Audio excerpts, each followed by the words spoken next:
আপনারা সবাই জানেন আমরা এখন বাংলাদেশে বর্তমানে সেনাবাহিনী কর্তৃক 24 ঘন্টা পেট্রোল করছি এবং তারই পরিপ্রেক্ষিতে আমার একটি পেট্রোল দল তারাগঞ্জে পেট্রোল করছিল এবং বিভিন্ন চেক পয়েন্ট স্ট্যাবলিশ করেছিল এবং গ্রামে আনুমানিক 12টা 11:30 থেকে 12টার দিকে আমার কাছে একটা কল আসে যে এখানে একটা অরাজকতার সৃষ্টি হচ্ছে এবং দুজন ফরেনার আছে। তাৎক্ষণিক আমরা সেই লোকেশনে চলে যাই এবং আমাদের সেনাবাহিনী কর্তৃক ওই এরিয়াটা কর্ডন করা হয় এবং গ্রামের লোকজন যে ধরনের বিশৃঙ্খলা সৃষ্টি করছিল সেই বিশৃঙ্খলাকে বাধা দিয়ে সেই এলাকাটাকে সিকিউর করে আমরা এই দুজনকে সেফলি আমাদের নিজস্ব লোকেশনে নিয়ে আসি এবং যে বাদী ছিল যাদের নামে কমপ্লেন ছিল তাদেরকেও আমরা জিজ্ঞাসাবাদ করি। সেই জিজ্ঞাসাবাদের মাধ্যমে আমরা জানতে পারি যে গতকালকে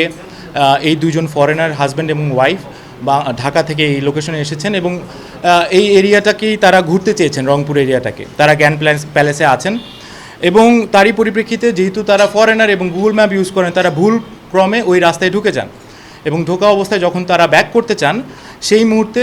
তাদের কাছে যেহেতু বাংলাদেশি কোনো কারেন্সি ছিল না, খুব স্বল্প টাকা ছিল আমি যতটুকু দেখেছি, সেই টাকা দিয়ে তাদের ইমার্জেন্সি কেসে তারা কোনো কিছু করতে পারতো না।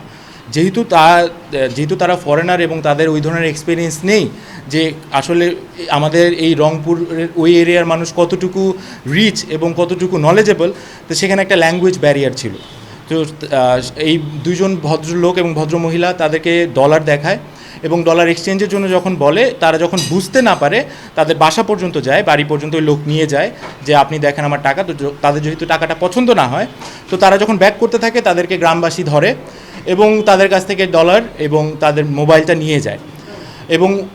ঘটনা ওই পরিস্থিতিতে আমরা যাই এবং তাদেরকে ঠেকাই এবং তাদের যে ডিফেন্সিভ মেজার যেটা আমাদের মানে সেনাবাহিনী কর্তৃক নেওয়ার কথা সেটা নেই এবং ওখান থেকে তাৎক্ষণিক $100 ঘড়ি এবং তাদের পাসপোর্টগুলো আমরা উদ্ধার করতে পারি এবং তারই পরিপ্রেক্ষিতে তাদেরকে প্রাথমিক চিকিৎসা দেওয়া হয় এবং বর্তমানে এই পুলিশ স্টেশনে আছে, তাদের ভাষ্য শোনা হচ্ছে। একই সাথে সেই বাড়ির 4 জনকে আমরা আটক করি, বর্তমানে তারাগঞ্জ পুলিশ স্টেশনে তারা আছে এবং তাদেরকে জিজ্ঞাসাবাদ করা হচ্ছে। বাট আমাদের প্রথম উদ্দেশ্য হচ্ছে সেনাবাহিনী এবং পুলিশ, আমরা জয়েন্ট ফোর্স একটা অপারেশন করছি এখন, যে এই টাকাটা উদ্ধার করা এবং তার মোবাইলটা উদ্ধার করা এবং তার সাথে গ্রামের যে সকল লোকজন সম্পৃক্ত ছিল তাদের বিরুদ্ধে কঠোর ব্যবস্থা নেওয়ার পরিকল্পনা আমরা করছি এবং সেই অনুযায়ী আমরা কার্যক্রম করছি।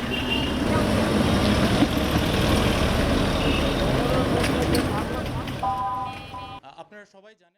দৈনিক বাংলাদেশ মিডিয়া, সত্যের সন্ধানে সারাক্ষণ।